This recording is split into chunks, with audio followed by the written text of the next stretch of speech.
Pledge allegiance. Pledge allegiance to the flag of the United States of America and to the republic for which it stands, one nation, under God, indivisible, with liberty and justice for all.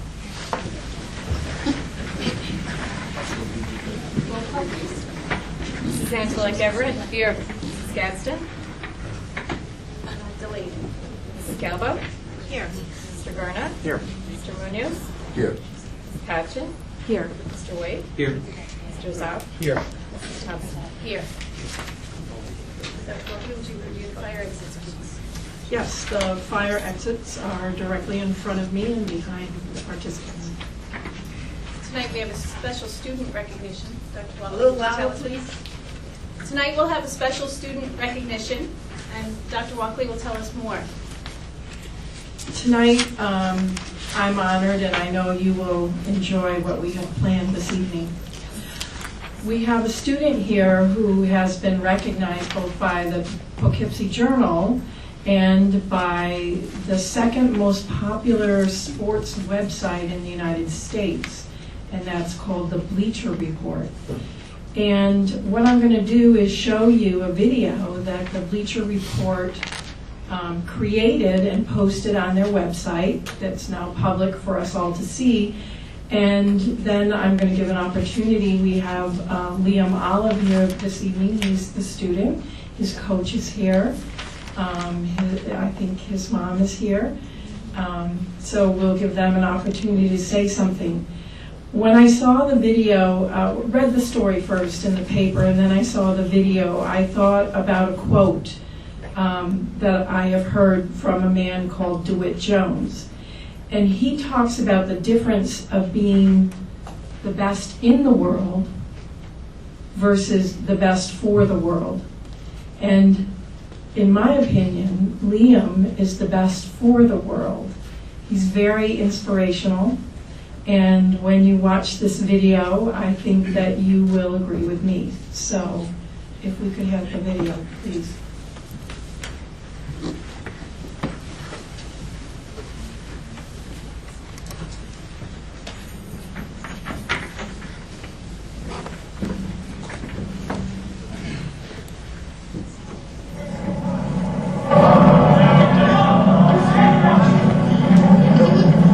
Wrestling is important to me. It's a sport where I feel like not held down by like my prosthetic. A kid with one leg wrestling is just unheard of.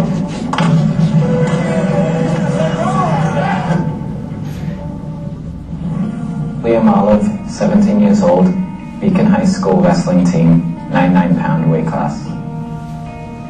I never really thought myself as just tough, but more as just like I didn't really want to be weak. He will not let the lack of a leg stop him from doing anything he wants. He doesn't complain over a little cut or bruise or, oh, I don't feel that good. This kid is in pain every day with his prosthetic leg. He's usually the first one in the room, and he's usually one of the last kids out of the room. He sets the example. You're in the room, and you're not doing a drill, or you're dragging a little bit, and you look over, and Liam's next to you, and kind of picks up the pace in the room. He's in a little bit of a disadvantage because he's on the bottom already, and the whole point is to get the dude on his back. Half the moves is post the leg, drive with the leg, and you can't do that as well as other people. For him to adapt to the normal moves that were shown in the room, he has to compensate and find a way for the same moves to work for him. His opponents might underestimate him a little bit. They're thinking about, how am I going to wrestle my normal moves? He uses that to his advantage. He's strong. If you've seen him earlier go up and down the pegboard, up and down the ladder, he can do that where most kids in the team can't. It's amazing what he can do with his physical limitation because he just looks around him. Yeah.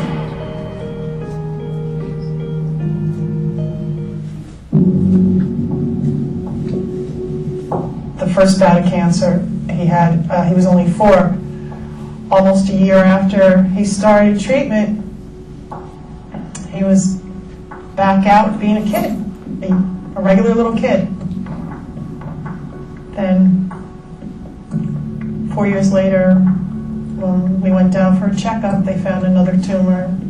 The surgeon explained to him that, Liam, unfortunately, the treatment didn't work this time, and we're going to have to amputate. Well, he didn't flinch. He just looked at her and he said, how far up and when are you going to do it? When they told me I was going to have an amputation, that I was pretty much okay with. I'm like, whatever works, I'll be fine. I really worried about him losing the limb, but I remember saying to the doctor, I just want him to live. Do whatever you have to do. I just want him to live. And they got him through it. Got through it.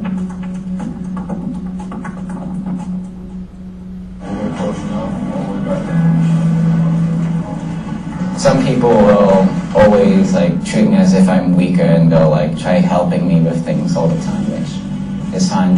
It's expected from some people, but Coach is works me as hard as anyone else, as if I didn't have a form of a disability.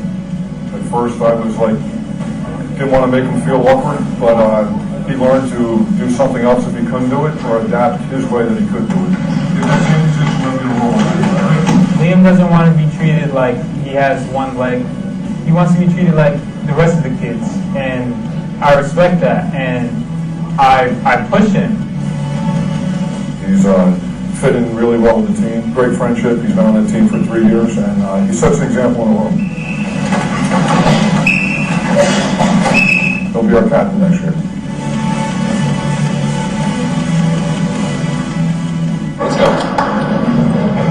He's not passive, he's aggressive. He's going to go out there and he's going to shoot first period. He's going to try to take that kid down. I have a tough time watching him. I just don't want him to get hurt. For me, it doesn't matter if I win or lose a match. I just always want to go out there and try doing my best. When you get pinned, the other team gains more points than they would have gotten if you lost by points. So it's better just to make it to the end of the third period and not give up.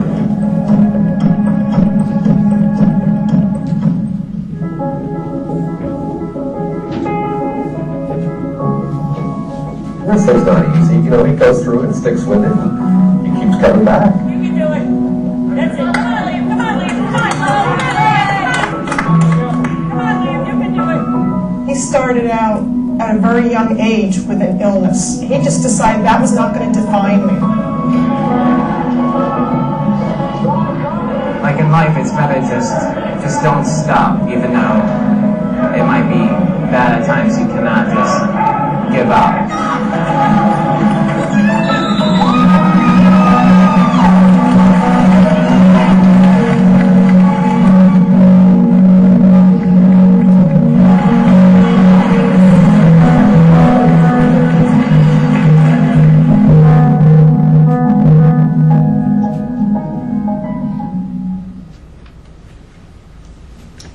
So, Liam?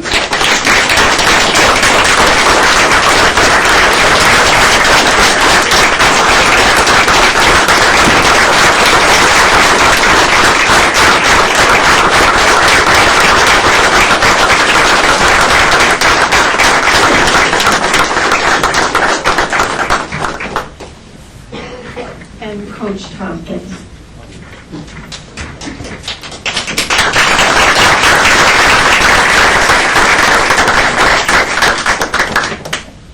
Just so everybody knows, that was Lane's first time watching the video.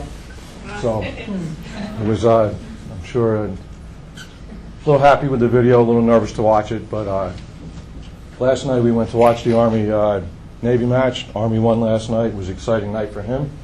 And wrestling's a big part of his life right now. And he's a real example for the team.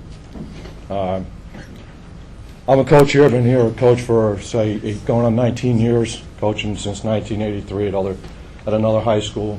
I haven't had an individual with this limitation, but to be honest with you, when he comes into the room, I forget about that. We're at the point where he's just a part of our practice, the routine, and you really don't even recognize that he has that limitation once he's in the room. So it's been a real example for the team this year. Real honor to coach him. Anything you want to say, Liam?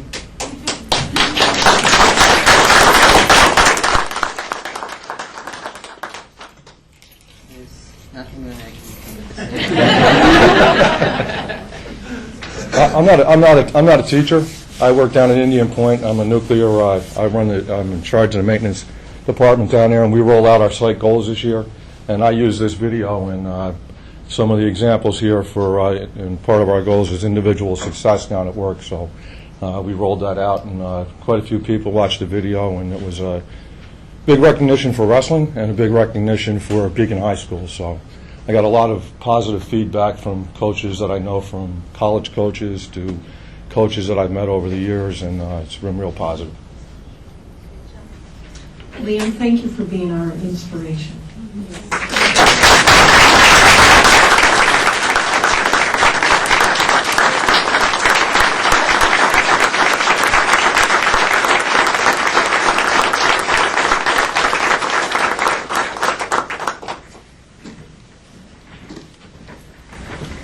Dr. Walker's next.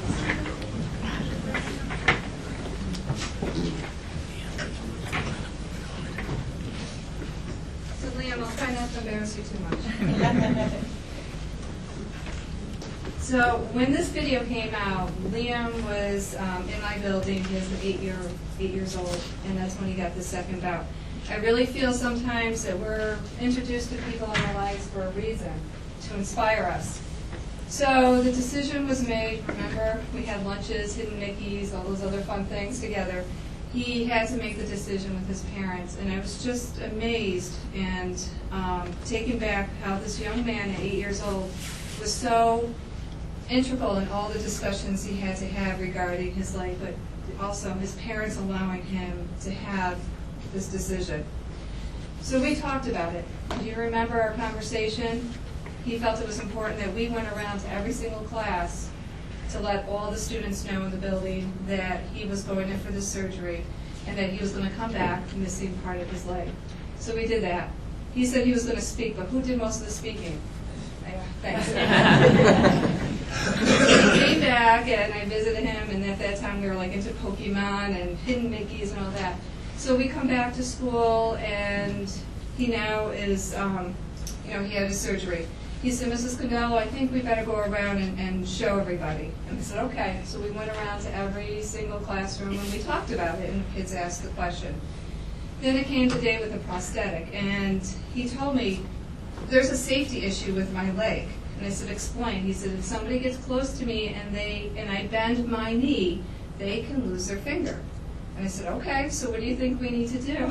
We went around to every single class so we could show the leg, show the safety procedures. But shortly after he had his leg amputated, he found out it was going to Disney World. I think he manipulated that.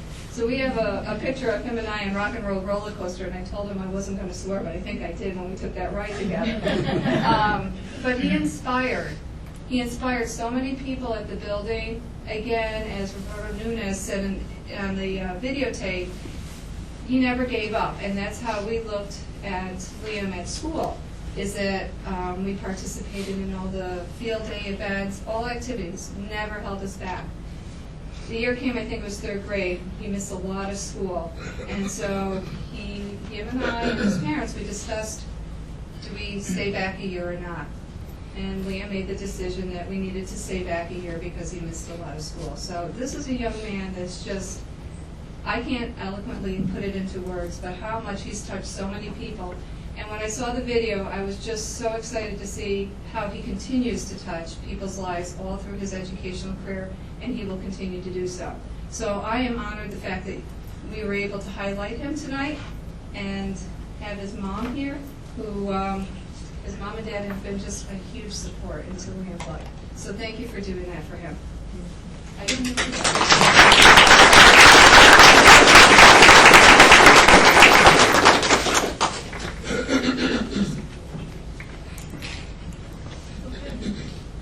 Thank you for sharing your story. I was telling Dr. Walker Walkley. You know, I had the privilege of knowing Liam when he was a little boy, and what amazed me most after his surgery, and probably before he had his prosthetic, we saw him hopping on the video. He hopped all through Glenham School. Every day, didn't want to use crutches. I just remember, I spent a lot of time in the building then, and he would hop. So, great to see you, Liam. Okay, moving on in the agenda. May I have a motion to approve the superintendent's contract? Motion to approve the resolution dated February 23rd, 2015, as stated below. Do I need to read that one? No. Second. Comments or questions? I have some comment. Bill? Well, I'd like to say that I've been on the board for quite a number of years. I've gone through quite a number of superintendent searches. It's 3 or 4 by now. And we've tried it a lot of different ways. We've done it where the board itself interviewed the candidates and made a decision. We've done it where we used a group of people comprised of administrators, teachers, other staff members, and the public to do the interviews and select the candidate. We've also done it where we've used an outside search firm to select the candidate. And for those of you who've been following the history of superintendencies in the district, you'll know we've gone through quite a few over the last 8 or 9 years.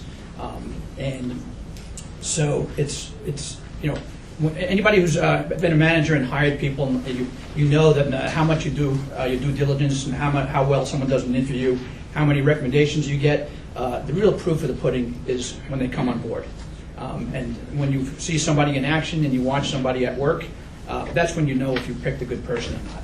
So we have an advantage with our interim superintendent that we're going to make the permanent superintendent tonight, is she's gone through a more rigorous process than any of our other candidates have.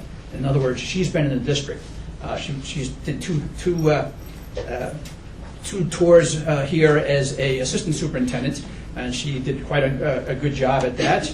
And she's been our interim superintendent since July of last year.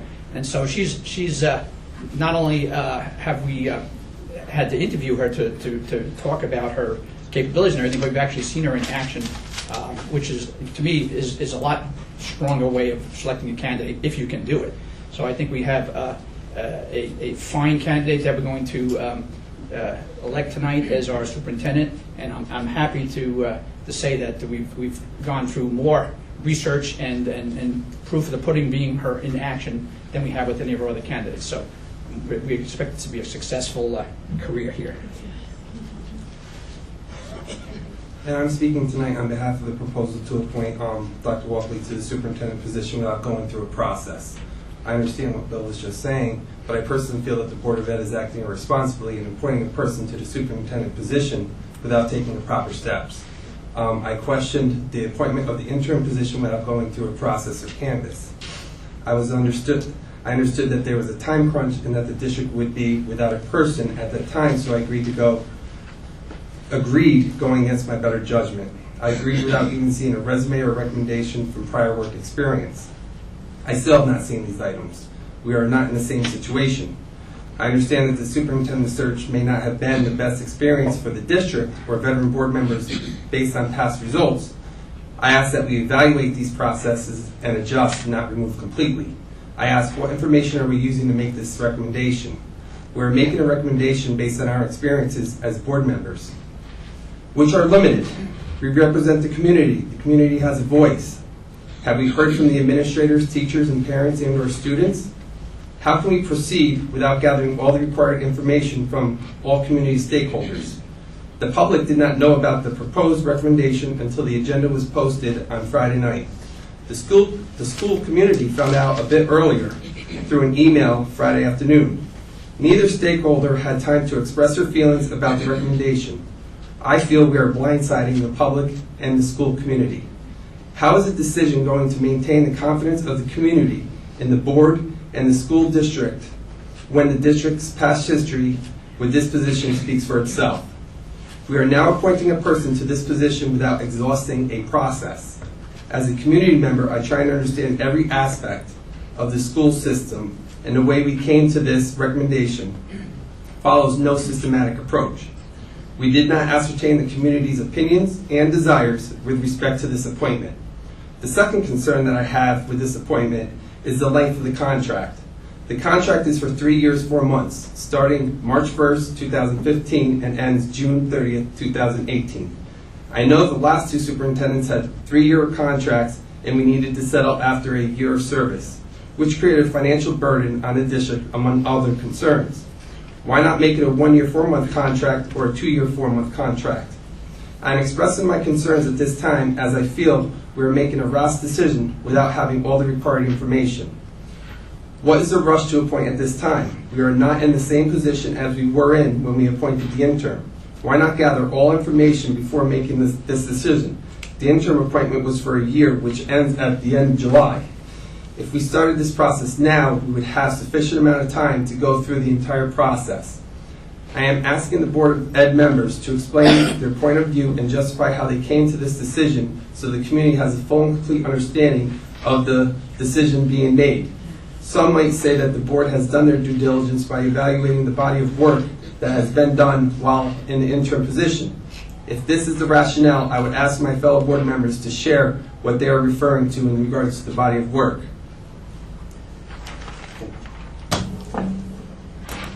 All those in favor? Aye. Opposed? Aye. Motion carried. Congratulations, Dr. Walker. Welcome.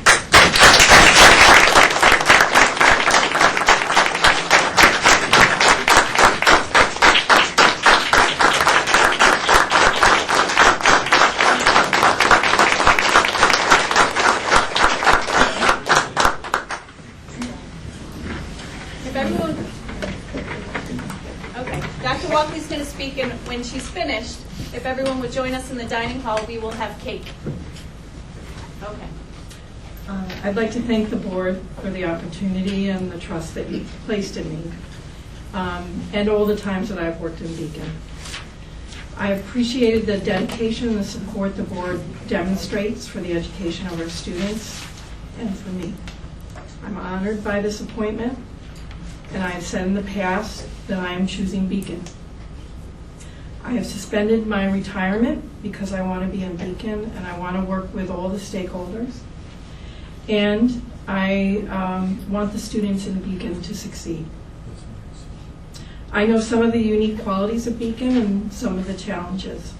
And to that end, I'd like to share 4 goals that have been goals that I have set and I will continue to work on. Not in any order. One of my goals is safe schools with a culture of care and respect. This year we've taken steps to make the school safer through outside lighting and internal cameras, etc. And the administrative team that is represented here tonight and others, and I have planned and are beginning to implement several programs to not only help us feel safer here, but also to move us closer to a culture of care and respect. And I thank them for that work.